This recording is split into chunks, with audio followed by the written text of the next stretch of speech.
understand that we advance, so I come from Green Bay where football is a very different thing, and the idea of advancing even when you lose isn't there, but we'll take it any way we can get it. I am delighted that you're here and able to join us for what I think will be a very thought-provoking and interesting discussion. To begin with, I not only want to welcome you to IRI, but I also want to thank the United States Indonesia Society for co-hosting the event with us.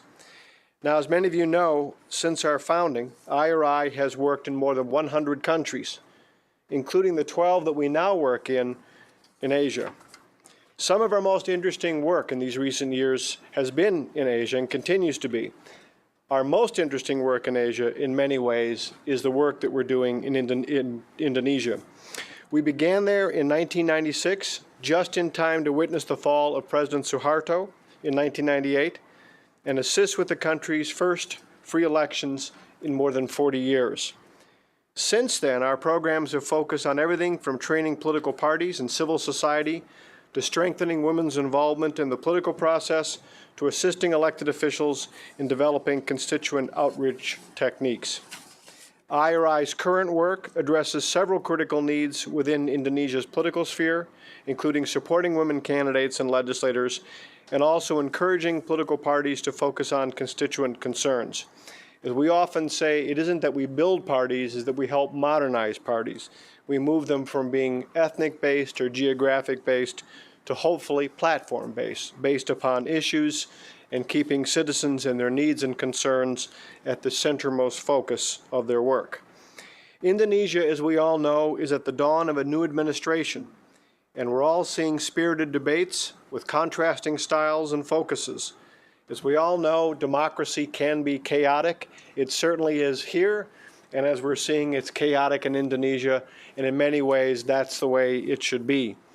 Regardless of next month's presidential election results, one thing is clear, one thing we can certainly all agree upon. Indonesia is going to play an increasingly important role in Southeast Asia and the region at large. IRI is eager to continue our engagement with Indonesia, and we're also interested in building new partnerships with Indonesians to advance democracy not only inside Indonesia, but beyond their borders into other countries as well. Turning to today, we hope our panelists can give us a first-hand perspective on the legislative elections and share their analysis on what this portends for the presidential election and beyond. As I mentioned earlier, IRI is pleased to be co-hosting this event with the U.S.-Indonesia Society, which certainly shares our passion for catalyzing positive change in Indonesia. It's an organization that is well regarded, and rightly so, for its innovative, impactful work in Indonesia for the past 20 years. Now with that welcome, it is my distinct honor to turn now to Ambassador David Merrill, who, as you all know, is no stranger to Indonesia or to the region. He served as ambassador to Bangladesh, director of USAID in Indonesia, USAID Director for East Asian Affairs, and now President of the U.S.-Indonesia Society. David, I turn it over to you. And again, thanks to all of you on behalf of IRI for coming.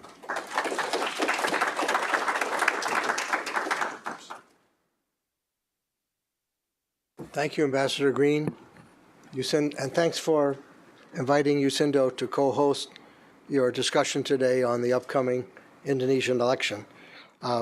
Today's talk is entitled Indonesia's Legislative and Presidential Elections, a first-hand perspective on the outcome of the legislative elections, women's participation and challenges, and the presidential contest underway.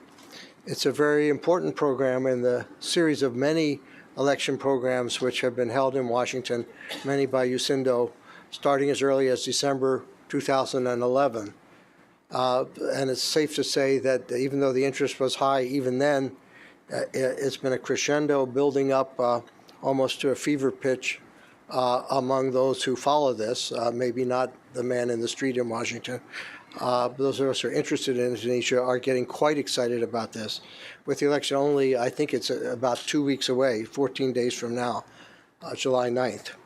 The panelists will be introduced in more detail later, but we're delighted to welcome Denise Rollins, Acting Assistant Administrator of USAID's Bureau for Asia, Michelle Bekkering, Resident Country Director in Indonesia, IRI, Kelley Currie, the Senior Fellow at the Project 2049 Institute, and others who will help this program run smoothly.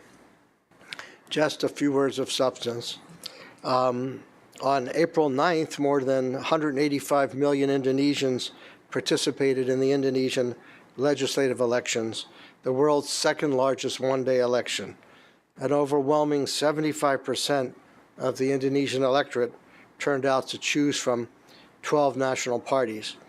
Only one party got fairly close to the threshold of votes needed to field a candidate.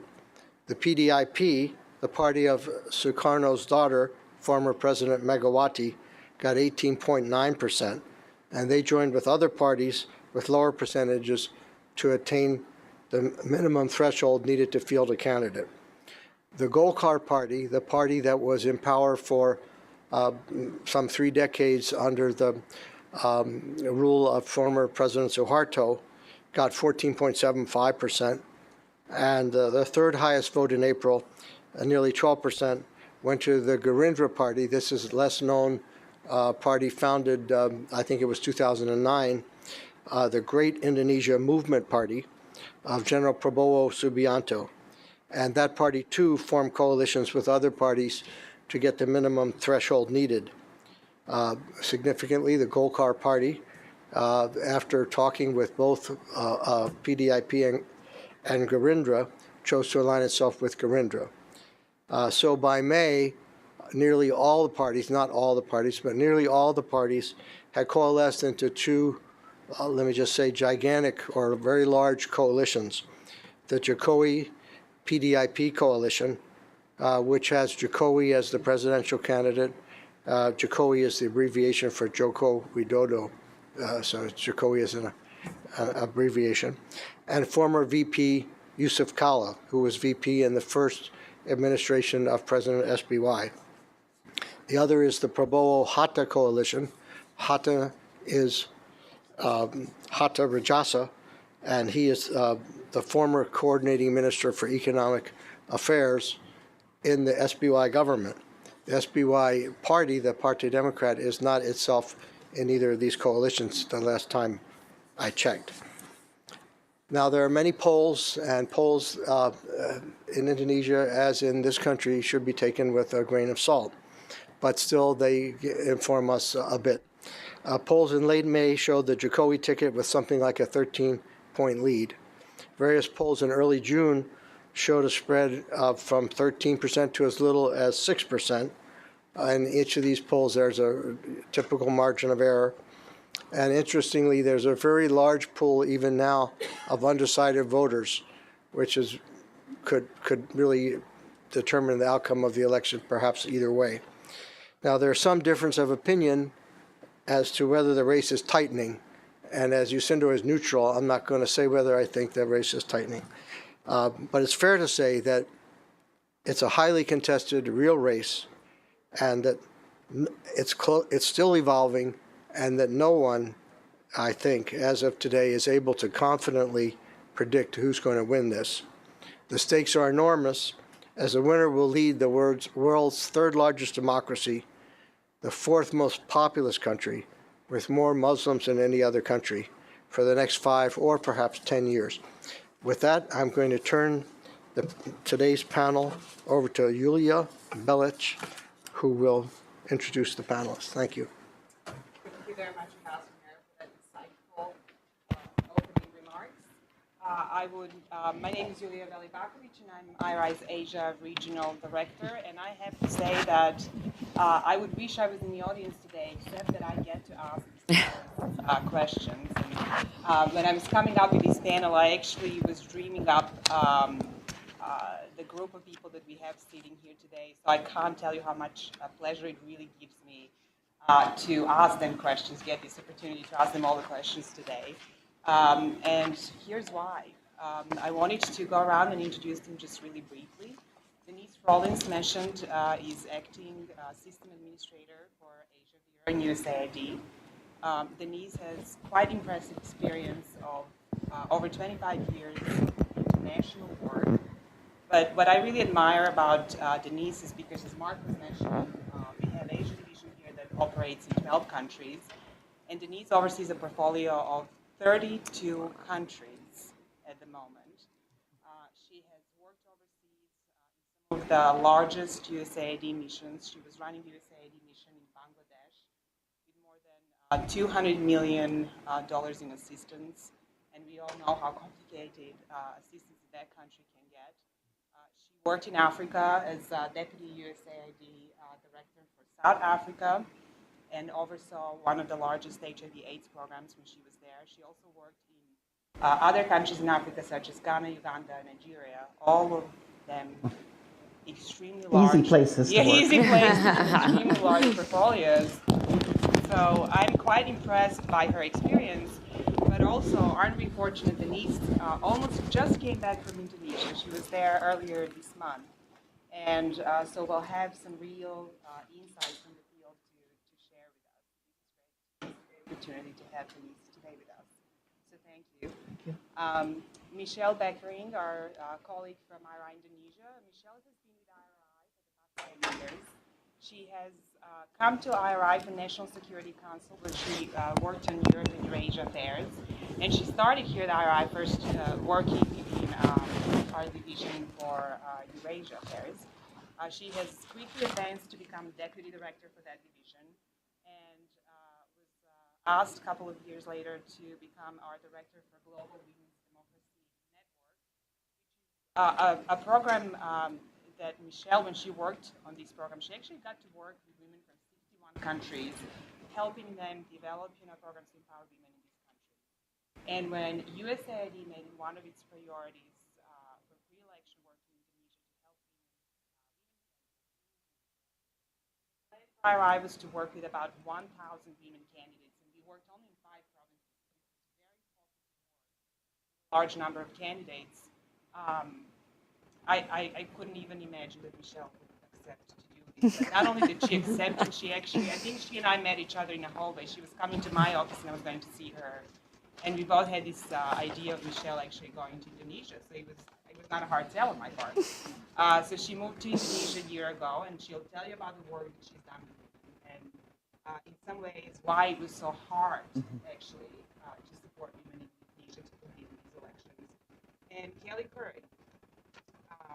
We wanted Kelley. Kelley wrote some, to me, most interesting analytical pieces on Indonesia and SBY's presidency and, where is Indonesia going in terms of their foreign affairs and how they're involved in ASEAN. And I've learned a lot and, what are the prospects of their continuous, role as supporter of democracy. And I think perhaps her motivation was, behind it was perhaps to see Indonesia help out a little bit more with Burma. As I have actually met Kelley in northern Thailand about 11 years ago in Mesat, and at that time you were Deputy Director for Asia at IRI, and thank you for that opportunity. And then we were training for his position at that time, and I don't think we were able to see into the future and see how the world would have changed. But I think Kelley was especially, I would just guess, excited about Indonesia's role as democracy promoter as it helps some of the other countries where it's really important in the region. And so she, in her career, served as policy advisor in a number of positions. And knowing Kelley, by the way, I really think everybody was fortunate to have her as advisor. I wish I could have that privilege, but unfortunately, I don't see how that's going to work out. But she still accepts me to go out and have lunch and tells me a couple of things here and there. But she worked as policy advisor for Asia for Under Secretary of State Paula Brianski. She was also policy advisor at the International Committee Red Cross. As I mentioned, she worked at IRI before, and also very importantly, she was Director of Government Relations for International Campaign for Tibet, and now she's at Project 1049. So we have a really outstanding panel today, and I wanted to start with Michelle just to get that perspective of what happened over the past year when she worked with all these candidates in the field. And as I said again, what were the challenges, but specifically also, what were the challenges for women that you worked with? And here, I think in the States, everything you read about parliamentary elections and actually all-level elections was not very encouraging when it comes to the success of or what women in Indonesia were able to achieve. And I wanted to ask you, what happened and why? Good question. Well, thank you, Yulia, and it's a pleasure to be here today. And it's always exciting for me to be in a room full of other people who are as fascinated by Indonesia as I am, especially having lived there the past year. And in some senses, I think it was almost too bad that the India elections were held simultaneously with the Indonesia legislative elections. India scooped us by 2 days.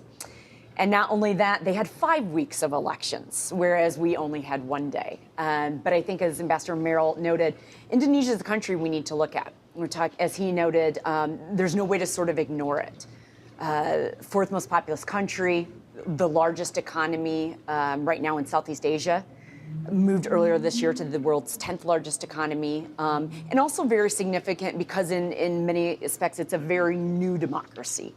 Because it's made so many great gains, sometimes we sort of put it in this box as in it's arrived, it's achieved, it's finished. But it's still really new and there's still challenges. The legislative elections were a huge undertaking on many levels. First of all, you look at the sheer size of conducting elections in a country that has 33 provinces spread across 17,000 islands. And while on a map for people, myself, who when I looked at it, and Yulia said, oh, why don't you move out there? It looks like, some tiny islands out in the ocean. It looked really great.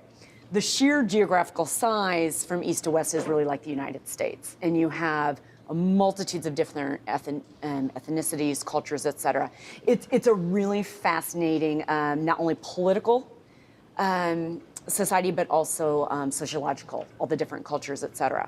So we had elections. Elections were notable in the sense that you had 545,000 polling stations.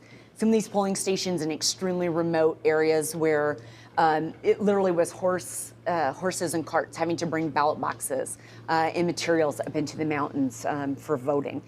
We also had 235,000 candidates running for 19,000 seats. It was just massive. It was massive, the amount of candidates that you had. Interestingly, as Yulia noted, I do want to point out the gender aspect. There was 83,000 women who were running as candidates.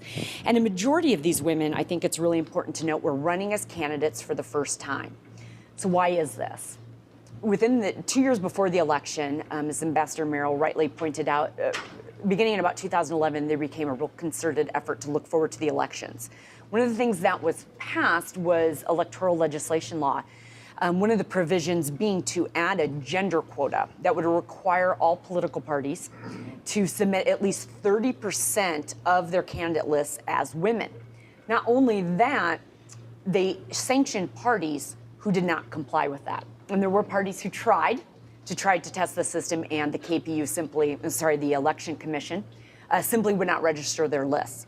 Most importantly, especially if we look at this from the gender field, this happens in other countries, and political parties have gotten really adept to getting around it by saying, okay, well, we'll put 30% of women on the list, but we're going to dump them at the bottom, where they have virtually no chance of getting elected. And again, I think this is where we really need to give credit to the Indonesian electoral legislation that said, no, women candidates have to be listed no less than every 3 spots on the list. This is significant. This means it was giving women more of a shot.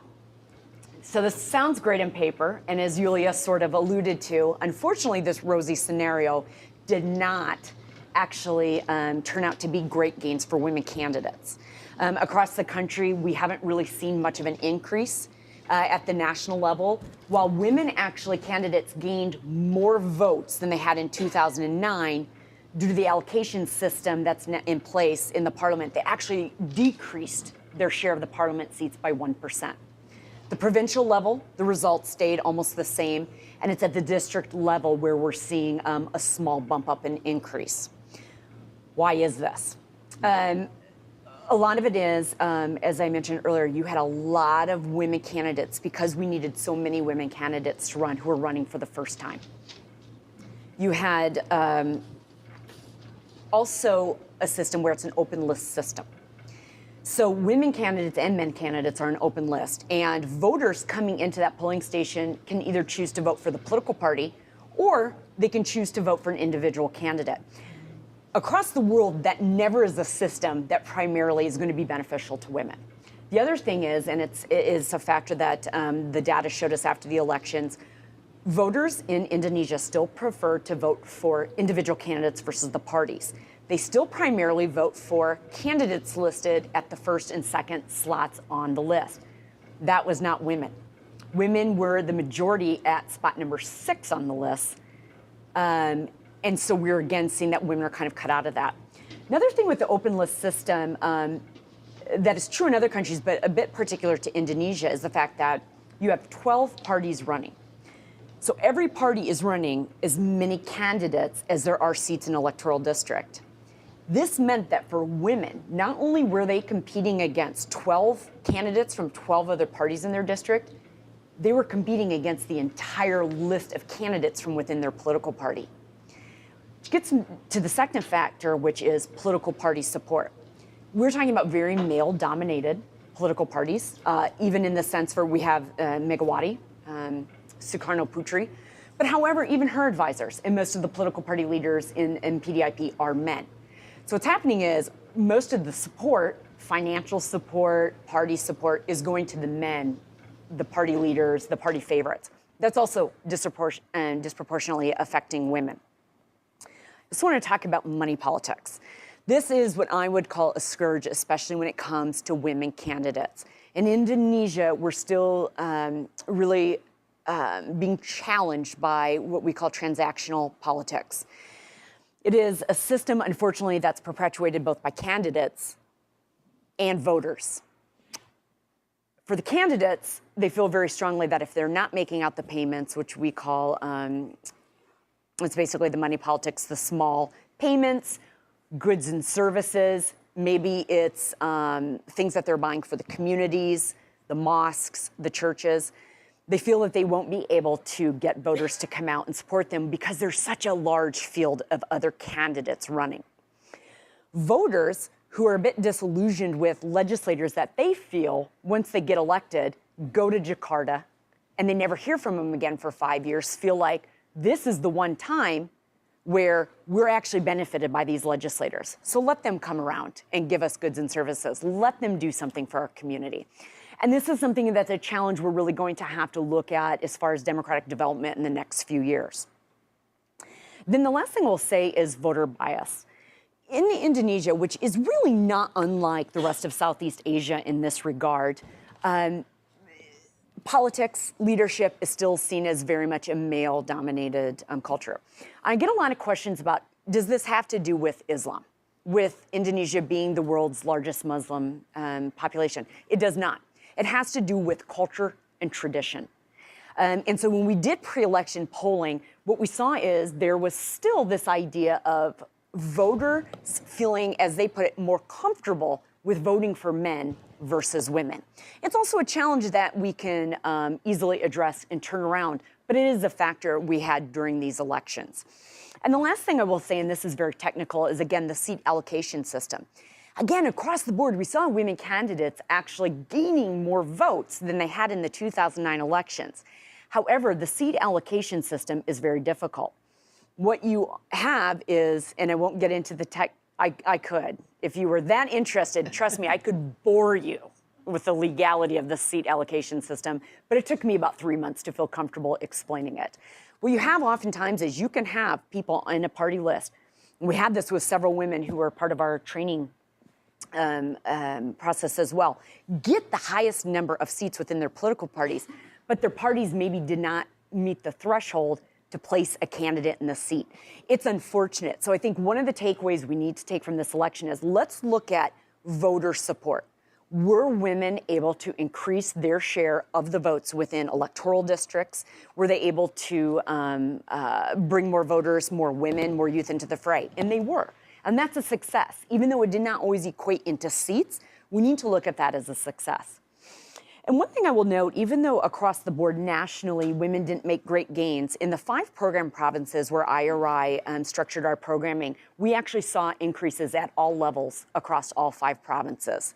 I think what that tells us is when there was a concentrated effort to work with women candidates, both in regards to increasing their capacity to run clean, issue-based campaigns, voters were very receptive to this.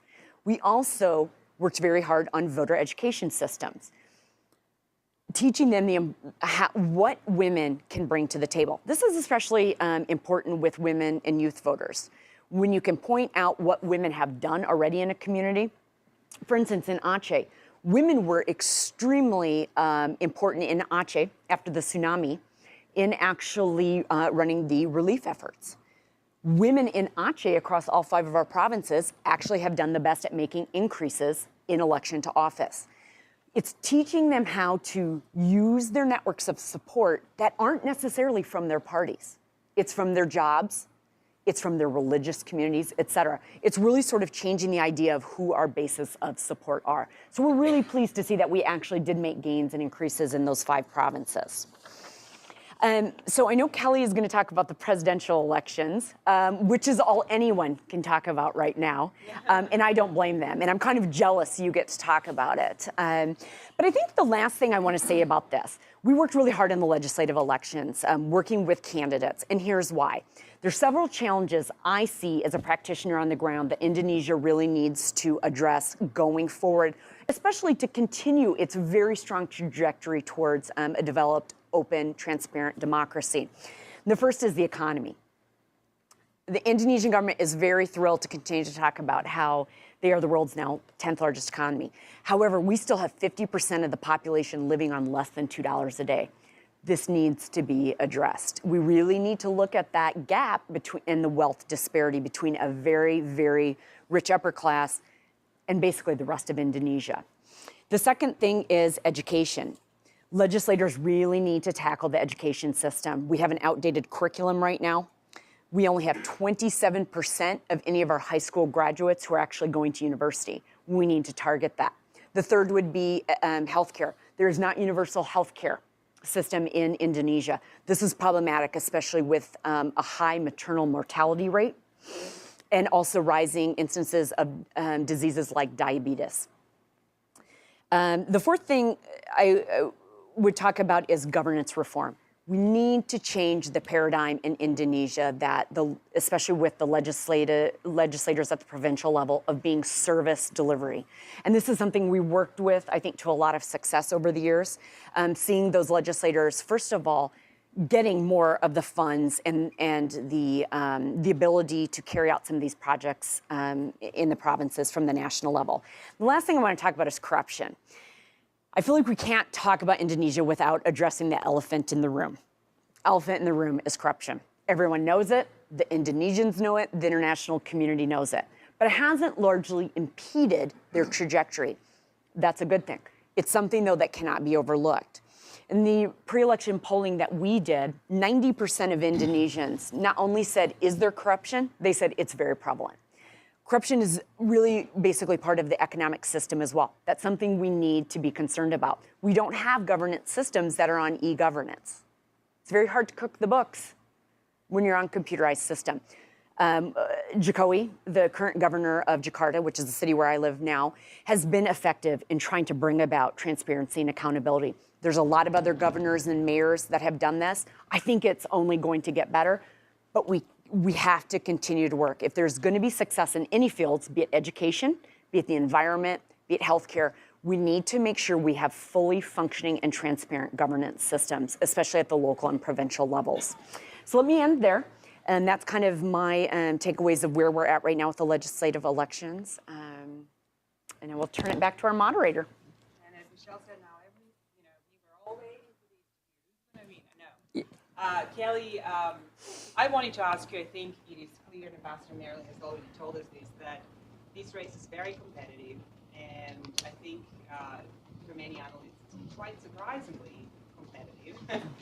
And so now that also we're seeing the change in Indonesia after 2 terms of SBY, and we have come to know and rely on Indonesia that honestly has been quite I think quite active in terms of democracy promotion, especially in Southeast Asia.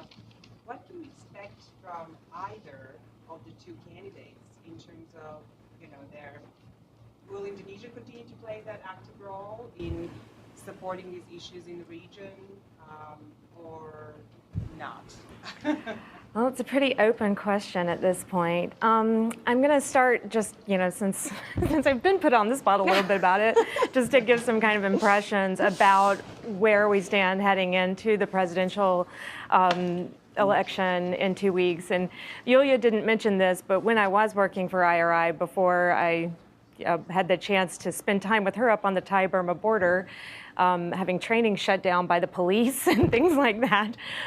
My first real job at IRI was the Indonesia program officer here in Washington in 1998, 1999. And so I was in Indonesia at that critical 1999 election, and was out in East Kalimantan where they were delivering ballot boxes by canoe. And it is quite an amazing undertaking to see Indonesia do their legislative elections, because they do them at all 3 levels at the same time. And it is incredible. I have to echo that observation of Michelle's, and it's gotten even more of a logistical nightmare. And I'll get to that a little bit because of decentralization, which I also then spent the next 2 years when I was working at IRI working on decentralization and implementation of that incredible process that has both, I think, saved Indonesia as a country and been responsible for a lot of the progress it's been able to make,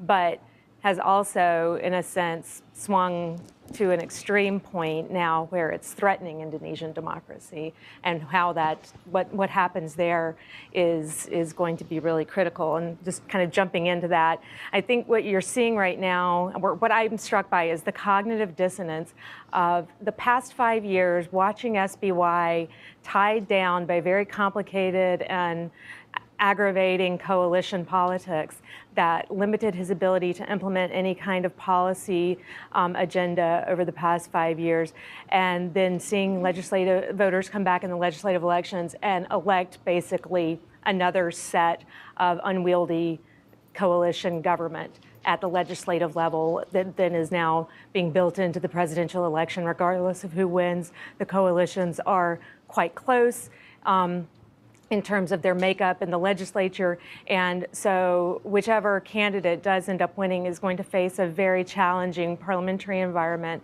and a very difficult time implementing his agenda. And so the question of why Indonesian voters who seem to have been frustrated by the impact of these unwieldy coalitions on SBY turned around and did the same thing to whoever is going to be their next president is something that I think deserves some real, somebody to really look at that and try to understand better going forward.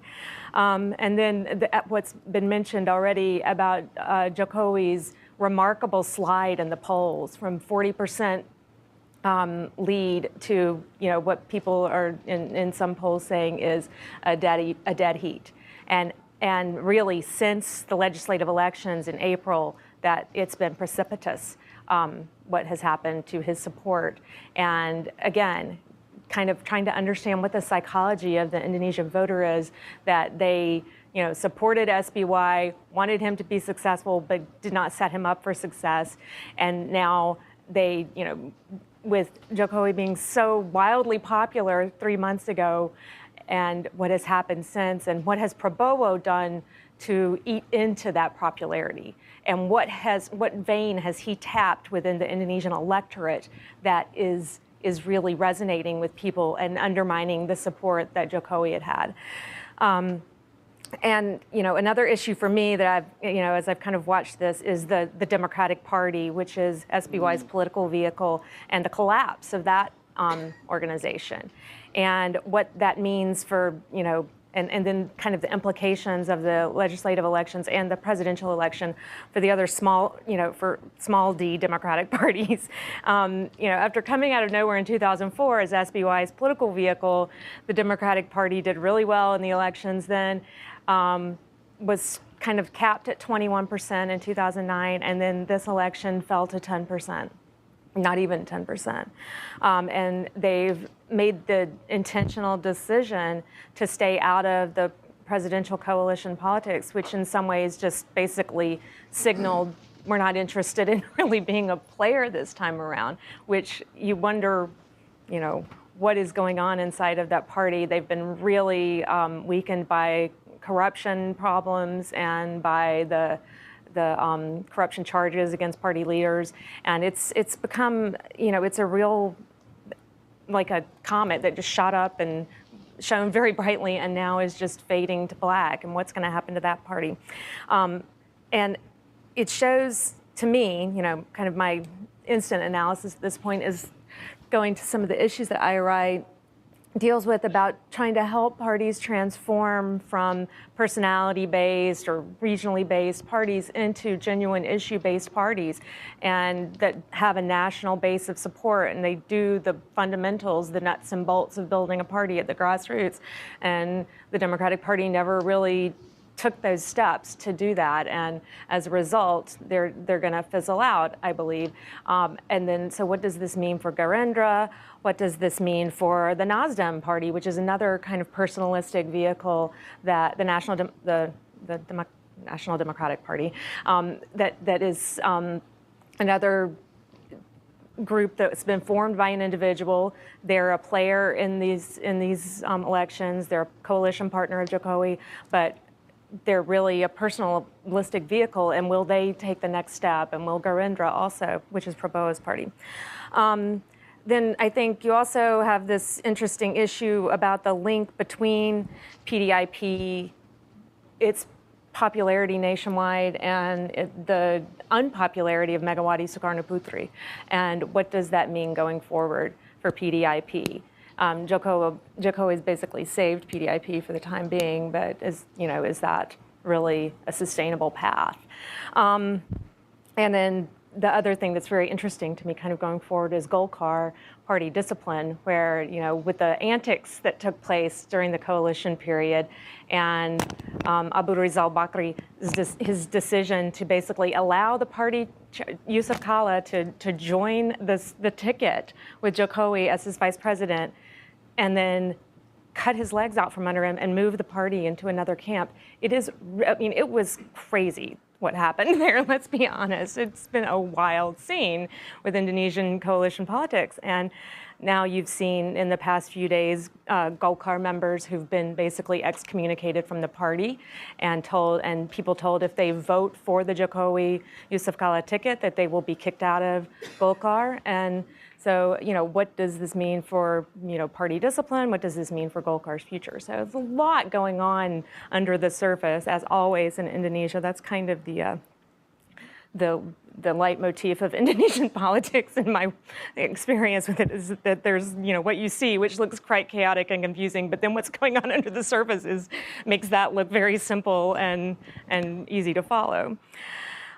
So decentralization, which plays, I think, a really, kind of trying to answer the questions that I raised before about what's going on here, is you still, and some of the issues that Michelle's talked about, the way that decentralization's been set up, where all of basically the money and the authority to spend it has been devolved down to the kabupaten or district level in Indonesia, means that the national government has almost no say about key economic, political economy decisions in Indonesia at this point, because over the past 15 years, this has happened. And so you see Indonesia at a national level growing at 6% or more, while serious bottlenecks that were already in existence before the decentralization began have become even worse over time. You have a country that is an island maritime country that has worse port capacity than Tanzania, which is a landlocked African nation. I mean, worse port access and emphasis. I mean, it's really tremendous what has happened over the past 15 years in terms of the inability of the state at a national or even provincial level to deal with problems of infrastructure and the kind of economic systems that need to be built in order to allow Indonesia to move up the value chain and take the next steps forward with its economy. They've been the beneficiaries of an amazing commodities boom that China has fueled and trade with China has fueled, but that is slowing down already. And they, so what you saw in the campaign, including during the foreign policy debate, which was the most recent one, was the candidates talking about trying to keep the value of Indonesia's commodities at home. Prabowo was really hitting hard on this economic nationalist message, very populist, with a very high nationalist quotient about Indonesia exporting bauxite and importing aluminum. And we need to be doing things different here and not allowing this leakage of our national patrimony out of the country. And this was his main foreign policy message. And it's very consistent with a lot of his other messages about this kind of strong Indonesia. He comes into the stadium riding on a horse and, Putin-esque kind of imagery that is a little disturbing considering who it's coming from and his record as a serious human rights abuser and the son-in-law of the last military dictator of Indonesia. He's not exactly Mr. Clean here, and he's coming in in a helicopter and dropping into stadiums and, putting forward a lot of kind of martial imagery that I think many of us thought was in Indonesia's past and that we were past this. And that the emergence of a candidate like Jokowi and his incredible popularity over the past couple of years and his reputation as a very clean guy, even SBY's evolution as, nobody really thought about him as a general. He never emphasized that part of his past. He was a very confident person and very, he had that bearing of a very confident person, but he never certainly emphasized this martial aspect of his past or his record. But Prabowo, far from running away from it, it's almost like the Karl Rove school of take what you think to be your weakness and make it your strength. And attack your opponent's strength and turn it into his weakness. And he's, I think that somehow we're seeing that. And what that means for foreign policy, I'm sorry to kind of pull this, I'm going to pull it all together here, is that we're seeing, Prabowo coming from this very kind of nationalistic, populist perspective, talking about strong Indonesia, but one that's focused at home. We have to take care of, Indonesians first, and then we can worry about things outside of Indonesia, and the only way, the way to be strong abroad is to be strong at home, messages that we've heard before in campaigns here in the United States.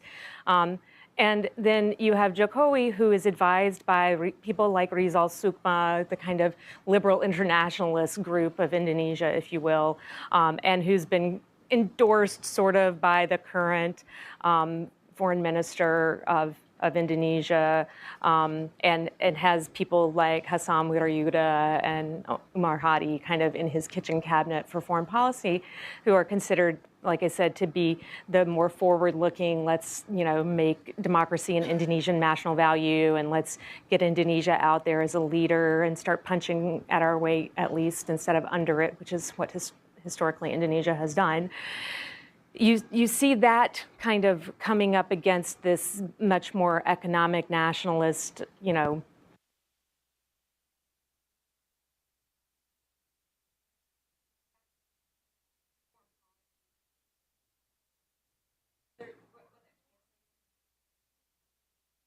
change of style and maybe some emphasis within the foreign policy. I think Indonesia will continue to practice what it calls its independent and active foreign policy. But I think that, whether it's going to be more independent or more active, I think that that's where you have the question of these things, because I think that you'll see a Prabowo presidency want to be more independent and more focused on very narrow economic nationalism issues, whereas a Jokowi presidency where he may not be so comfortable out in the international arena, doesn't have a lot of experience there, but he's being advised by people who would have a great deal of continuity with the past 10 years of Indonesia's foreign policy. So where that leaves things like the Bali Democracy Forum, you know, we've had 6 years of Bali Democracy Forum. Is it institutionalized well enough that it will continue under a president who does not care about it, such as Prabowo? I don't know. I think it's possible, but if it does, it would be, you know, it needs, the Bali Democracy Forum needs to take the next step forward. But if it doesn't have support from the chief executive and from the foreign ministry, then it's not going to do that. It's neither, you know, it'll either fade away or kind of stay in its current incarnation, which is not the most vigorous thing that it could be. And then what would Indonesia be doing within ASEAN? I think, you know, Indonesia will always be important within ASEAN, but for the past 10 years, since SPY announced that democracy is a national value of Indonesia, and we believe that, you know, we have a responsibility and a role here to talk about democracy and how to do it in a different way. Indonesia has been very influential within ASEAN in pushing a democratic narrative. You know, not, I said influential, I didn't say effective. It has been influential in at least changing the dialogue, adding things to it, and creating the opportunities there, and empowering civil society, working with civil society from other countries even to you know, help create more space for discussing those issues within ASEAN. I think that you will not see that continue unless you have Jokowi win in a way that gives him a sense that he can appoint people in the foreign ministry who carry forward that agenda. And what the coalition politics look like coming out of that, I think it's very, very murky. So I think I'll just stop there. Be prepared to answer questions.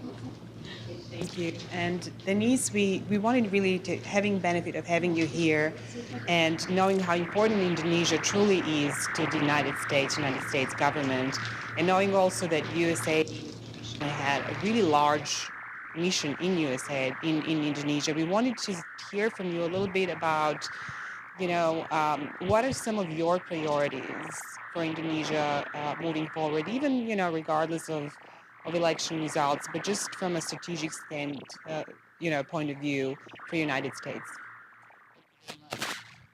I'm not an Indonesia expert.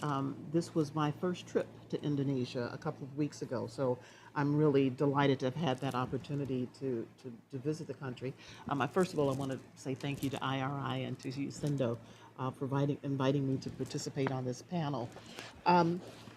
I really appreciate all of the comments I've heard so far, because it just kind of helped to solidify some of the thoughts that I had about Indonesia. I mean, I was very much struck by the size of even though, you know, you read about it in the newspaper, but it's when you get there and you begin to talk to government officials, civil society, the private sector, academics, etc., you really begin to see how you know the you know, Sulawesi and Aceh and, you know, not Papua New Guinea, but Papua. And you begin to, in Java, and how, I mean, Java has 60% of the population, and you really begin to get a sense of just the magnitude of trying to govern a country like this. We talk about the 17,000 islands, 6,000 are inhabited, but just trying to, the sheer magnitude was overwhelming for me. And, you know, Indonesia is a key strategic partner for the United States. You know, several years ago, 2012, President Obama was there. He signed the Comprehensive Partnership, and we are in the process of still implementing that partnership.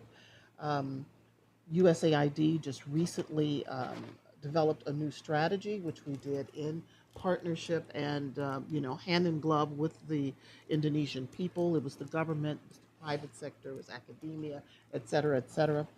And one of the things that the Indonesians said to us is that we want to do things differently. We, this is no longer a donor-recipient relationship, but we really want to be partner-partner. And so the mission spent well over a year meeting with all the communities within Indonesia to come up with a new plan to really do more of a partner peer-to-peer relationship. And I think that has really helped strengthen the relationship that we have with Indonesians, because it's all across the board. So, the United States the USAID has been in Indonesia for well over 50 years. So whoever wins, we will work with them, as we always do in any country. So we're not, we don't pick winners or losers. We work with whomever comes into that hot seat. But we recognize that it's going to be very challenging for the country. One of the things that I was struck by was the fact that Indonesia is backsliding on the maternal and child health numbers. They're unlikely to meet their MDGs for 2015, and have actually stagnated in terms of maternal mortality and child mortality. And the issues seem to be more for child mortality, it's in the neonatal area. We talked a little earlier about the decentralization that has gone on. And I think that has really been one of the biggest challenges for the country, because there's no standardized way of doing anything.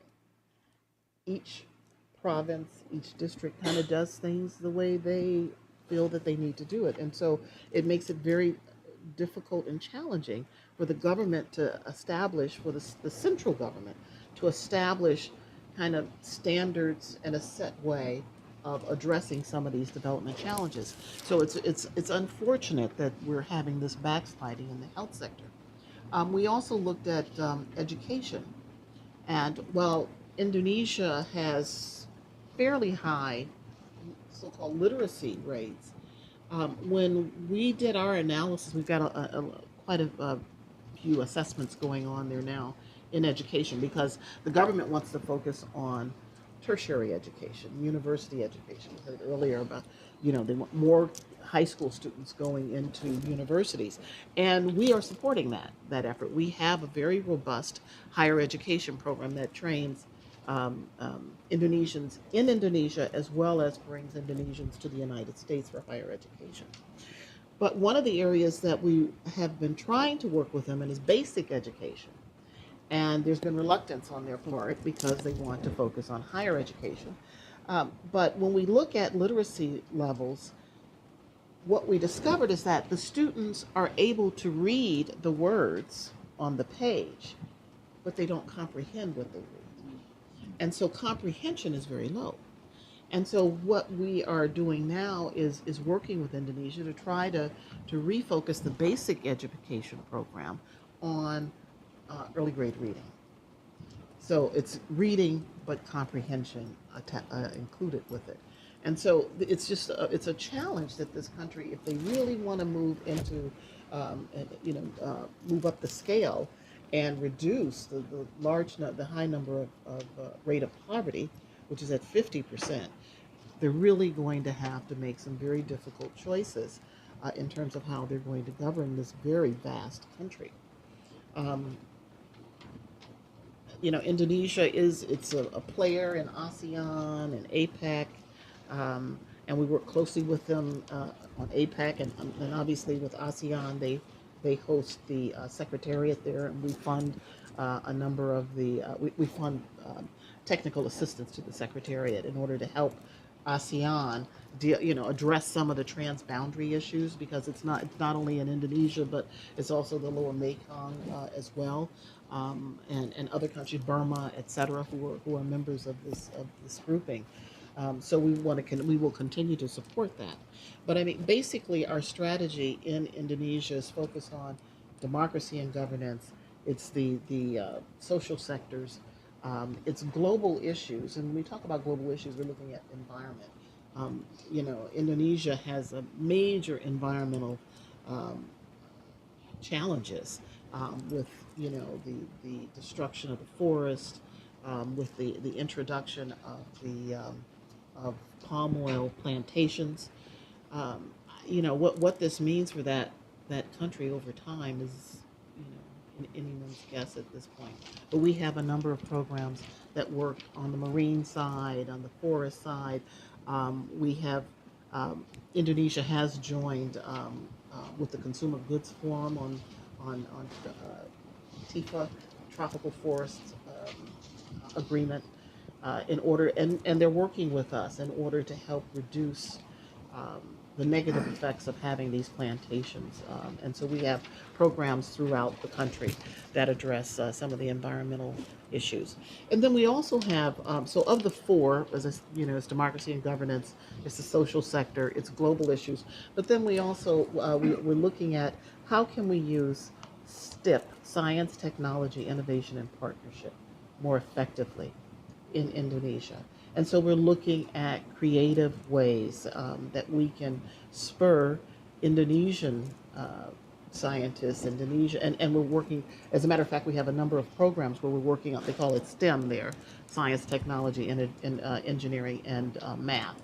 And we have a smart lab that we've set up for high school students so that they will take on some of these major challenges and come up with innovative ways of addressing development challenges in Indonesia. So we have a very broad program. It's roughly about $160 million a year that we work in partnership with Indonesia on these challenges. But they've got the future isn't as clear given all the major challenges. There's a lot of hope, and we always want to support hope. But any new government that comes in has major challenges facing it. They do. Thank you. Thank you to all the panelists. I think it does underscore really, you have given us, I think, all of you, each one of you, a lot to think about these challenges because, not only think about Indonesia as a success story, but very realistically, gave us a very realistic view of the country and what lies ahead. And I would like to turn to the audience now. I see among the audience some also quite renowned Indonesia experts. So if you would like to ask a question or just offer your opinion on what has been said, please feel free to do so. We will have about 10 minutes for the questions. So, okay. Well, we have quite a bit. So can I suggest that perhaps you introduce yourself, you give us the question, maybe we'll get all the questions and then the panelists can try to answer them, as some of them might be grouped, perhaps because we don't have enough time. And just to inform the audience, the panelists knew that this was on the record, so it is on the record, so everything you say is broadcasted and will be recorded and placed online for eternity. So why don't we, yes. So why don't we start from the first row, so if we can have a microphone over here and then take all the questions. Hi. Thanks. This is a great panel, and I just wanted to commend IRI for having all women. This is just wonderful. So kudos to you. I almost want to take it and put it in my Twitter feed that, I'm Sugun Wadnavan. I'm an independent human rights democracy consultant. This question is for everyone, but especially for Kelley. The Pro Bono campaign has become interesting in using a euphemism, the Dani video, the fact that all these allegations from Viranto are coming out, the fact that there was something recently where someone said there are enough allegations to there's enough evidence to, that are really damning. So my question is, how has this gap closed? I mean, it's, for me, it would detract from his sort of popularity. And you mentioned the martial kind of aspect of him writing. He keeps not doves, that's too peaceful. He keeps falcons, and he's riding on horses and doing all these very, macho things. So how do you account for, is it really something that's popular with the average Indonesian voter? I'm just trying to figure this out, and this is for everyone. Thank you. Any other questions?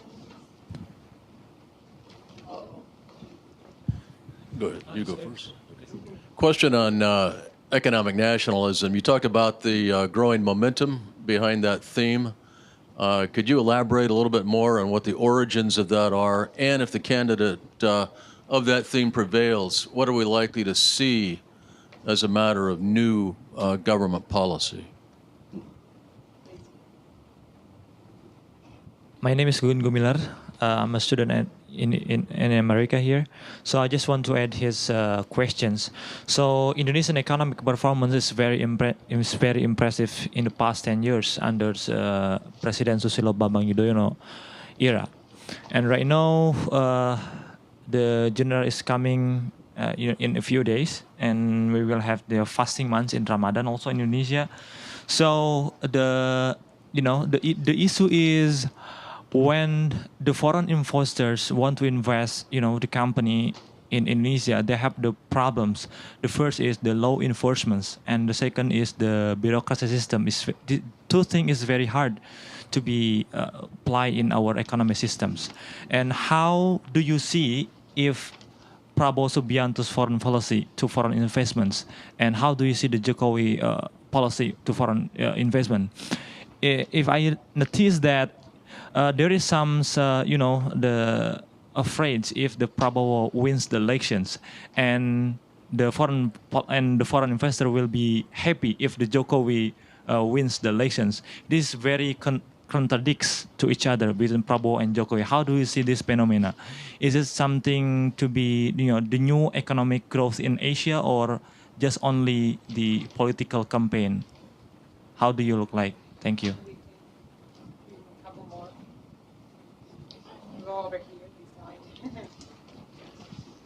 Alison Fortier. Ms. Rollins, this question is for you. You talked quite a bit about some of the economic projects in Indonesia that AID is doing, but given some of what we've heard here today in terms of the political situation, would you please describe what democracy building projects you have going forward? U.S. currently has some regrets in Ukraine, looking at the high corruption level that has undercut democracy. And corruption is a huge issue in Indonesia. It sounds as though there could be ongoing challenges to democracy there. Thanks.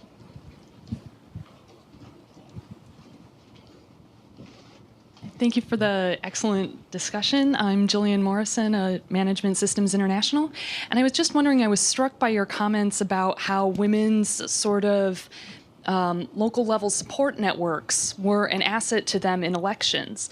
And I was wondering if there was any potential for that to contribute to cleaner elections than we've seen in the past, and a decrease in money politics, and if that would perhaps have more or less or no considerable difference in appeal to the sorts of perhaps martial campaigning that Kelley spoke about, considering also that that doesn't seem to have been as effective for Jokowi as had been anticipated. So if you could speak about that, I would be very interested to hear your thoughts. I think we have to start answering these. So, Kelley, should we go back to you? There were questions about the Indonesian electorate and, these discussions about the martial image, and is it appealing, and then the issues of economic nationalism and foreign investment. How does it vote with foreign investment?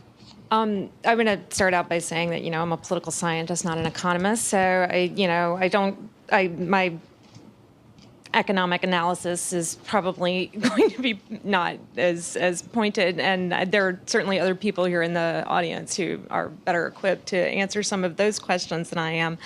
But with Prabowo, for me, as somebody with a history of working in Indonesia on human rights and democracy issues, it is troubling. And again, as I said, I think a lot of us thought that we were past this kind of appeal to the Indonesian electorate. But I think that what we do have to remember is that Indonesia is a very young country. These things happened in some cases 20, 18, 30 years ago that he's associated with, and many of the people who are voting in these elections don't know anything about it, and he's projecting himself as a strong candidate who's going to be strong for Indonesia, and who's going to stand up for Indonesian interests and look out for Indonesia. And after the past 5 years, where you've had, again, it's not because SBY is a weak person, but because he had a very challenging governing environment, that he was unable to get very much done and looked weak, I think, for the past 5 years, especially the past 3 years. He really just looked like he couldn't do anything at all. No matter where he turned, he was just shut down. And, this is a structural problem. Prabowo's not going to be able to come in and resolve it with his white horse and his falcons. But there is an appeal there. Again, the Indonesian population, you're talking about low information voters, you're talking about, people who are it's just like our political system, people who are just now tuning in at the last minute, who don't know very much about the candidates, and all they know is what they see on TV. And there is an appeal there. I think it's very much designed to appeal to the electorate in a very particular way. And I'm sure that there's polling that backs this up, and I'm sure that Prabowo did it, and I'm sure that Abu Rizal Bakri is now funding some more of it, and that it's there's the problem of money politics in Indonesia is it's both deep and wide, and you really to understand, I mean, it's just so the political dimensions of what Prabowo is doing, I think, you really need to do some very specific polling on why people, what attitudes he's tapping into to understand it better. But I think that in general, it is going back to this, it's hitting low information voters, hitting people outside of the kind of Jakarta bubble of people that we all tend to talk to, I think maybe too much. That's why we do polling, usually just to find out what's going on out in the rest of the country. Up to now, the polling hasn't really reflected that he could, but Jokowi was running a very different kind of campaign, and one focused on competence and clean government. And Prabowo has just, again, as I said, it's like Prabowo can't come in and run that campaign, so he's running the different campaign. On the economic nationalism, both candidates, I want to be clear, are appealing to this. It's not just Prabowo, it's both of them. And it's already, and the one thing that Yudhoyono has been doing for the past couple years is starting to kind of shut down, engage in some economic nationalistic policies of his own in terms of limiting, putting pressure on FDI and on foreign direct investment, making it harder for foreign investors to come in and invest in the Indonesian economy, putting up some barriers. The problem, again, goes back to, weak law enforcement, weak judicial systems, weak contract. The judiciary in Indonesia is just unbelievably corrupt. And with the power devolved down to the kabupaten, the local level, the provincial authorities don't have a lot of ability. You have to deal with every, there are 500 regional authorities that you have to deal with as an investor. And if you want to build a factory in one place, but you've got to get your goods to a port in another place, and you need a road, you're dealing with 5 or 6 different kabupatens. All of those governments have their hands out. They all want something. They all, it's very difficult, and it's getting more difficult. And instead of trying to figure out how to solve these problems, unfortunately, the incentive structure for the policymakers in Indonesia and the candidates is to blame other forces and just try to say we just need to make things stay in Indonesia and put up these barriers. It's going to make things worse over time. But I don't unless you have somebody who's really a visionary about understanding how markets work and and you have people who are willing to take on the problems of decentralization, start re-centralizing a little bit, reducing the number of kabupaten back to 350 from 500, do things like that, take some rational steps to rationalize Indonesia's political economy, then these things are going to become kind of self-reinforcing negative cycle, in my view. And then I think the other questions were to... else. I wanted to ask Denise, I mean, to follow up on this question about democracy and governance, future projects, and I think we've been hearing about issues of corruption, but also very interesting to me as a practitioner from this field, if there's going to be changes to the power structures, right? So if we're going to see the smaller number of districts, if that is changing, if we're going to see some centralization, that's going to affect a lot, right?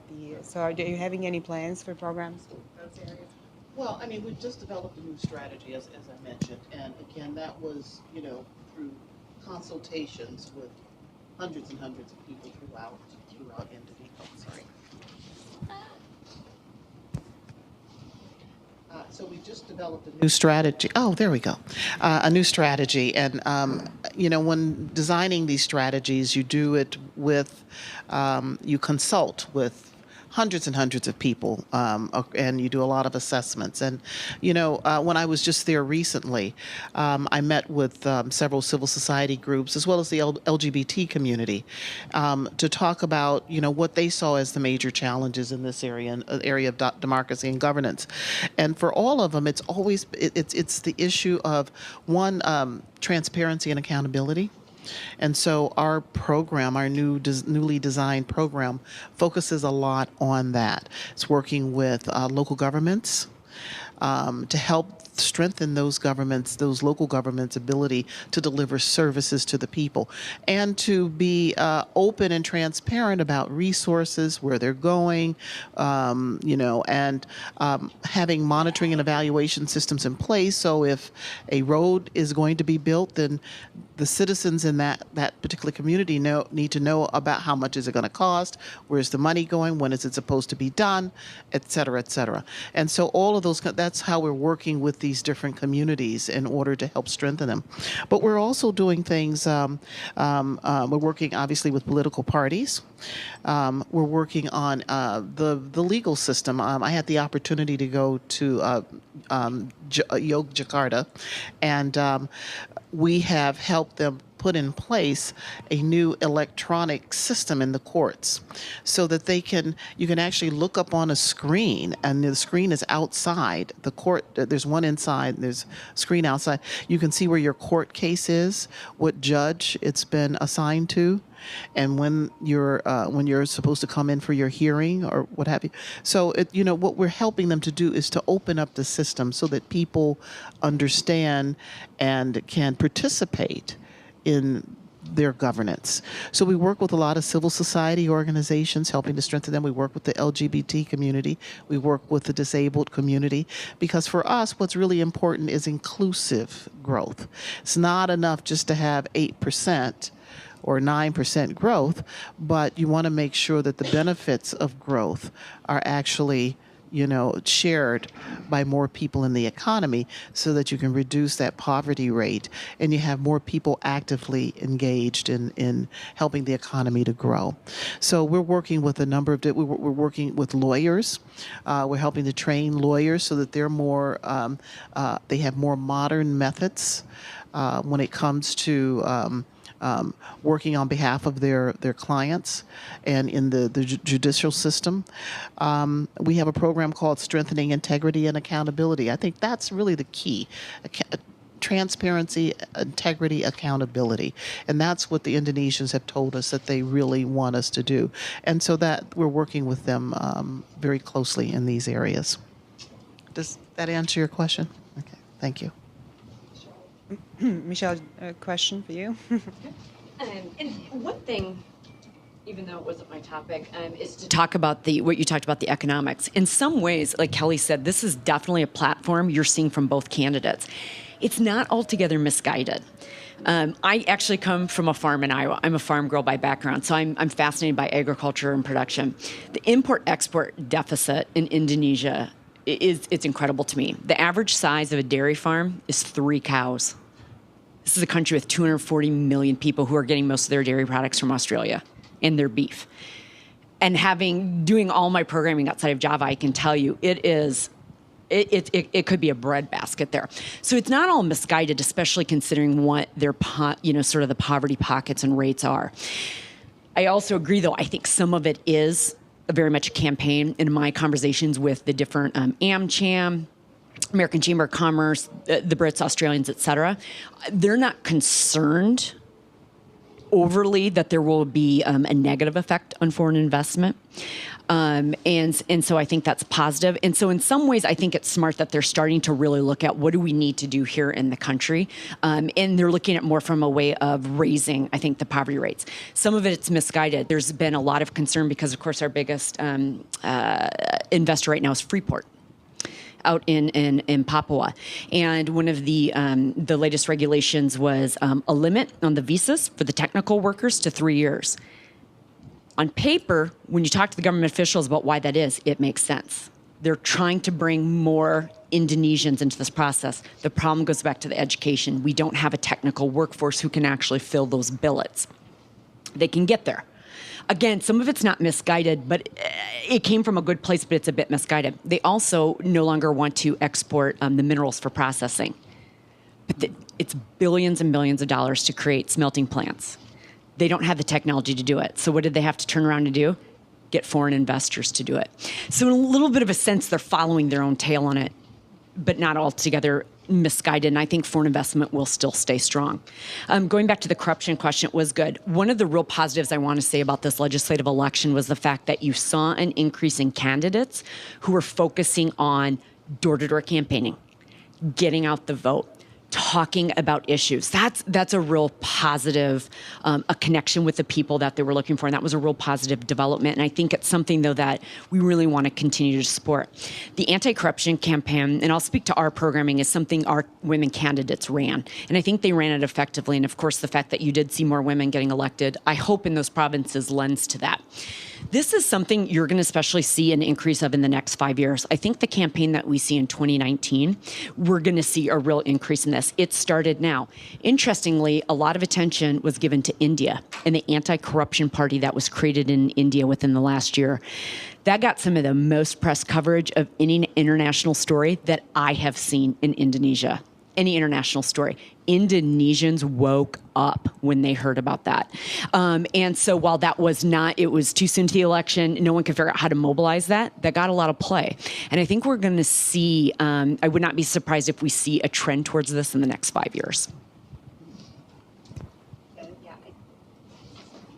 Okay, I'm glad Michelle said that because she's right. I mean, some of it is definitely some of the economic, I call it economic populism, but some of it is just, trying to figure out how to help Indonesia move up the value chain, which they need to do in order to make their economy thrive and sustain the rates of growth and move, firmly into that middle income and beyond category.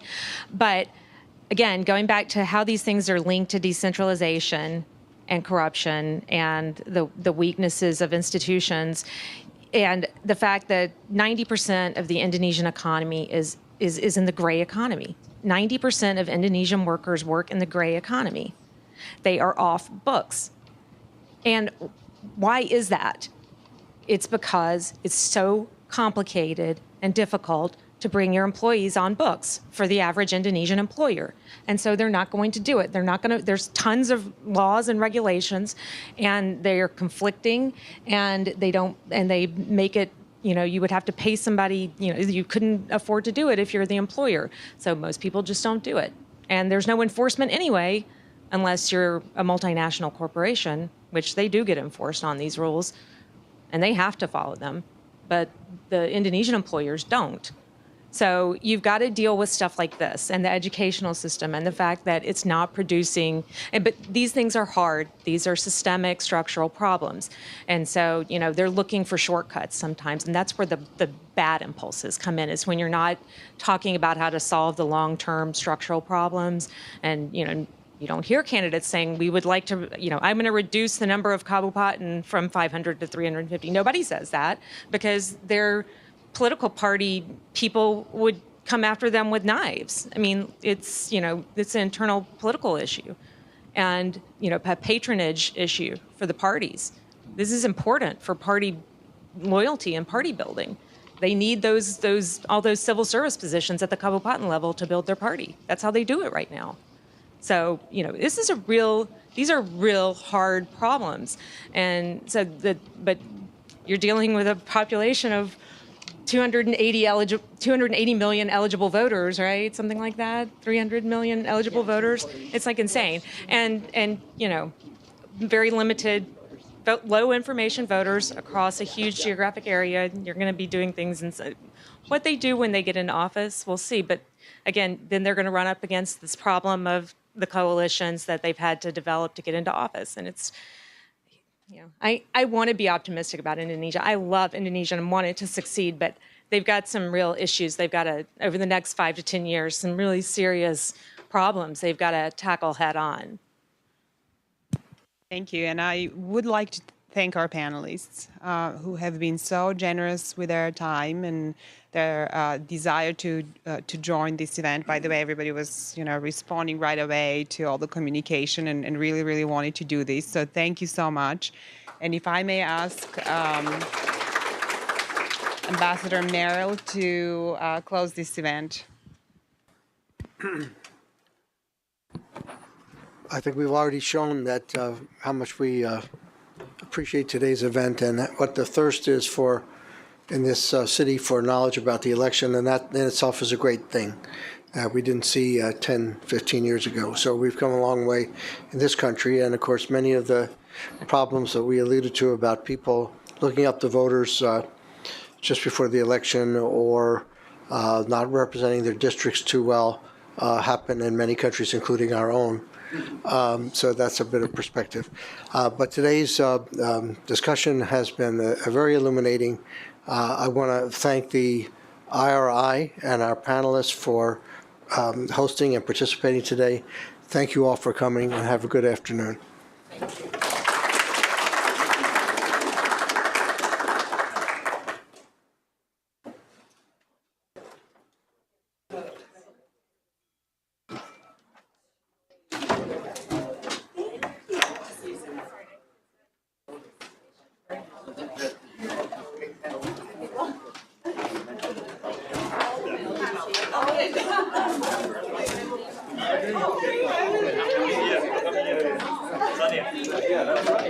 you.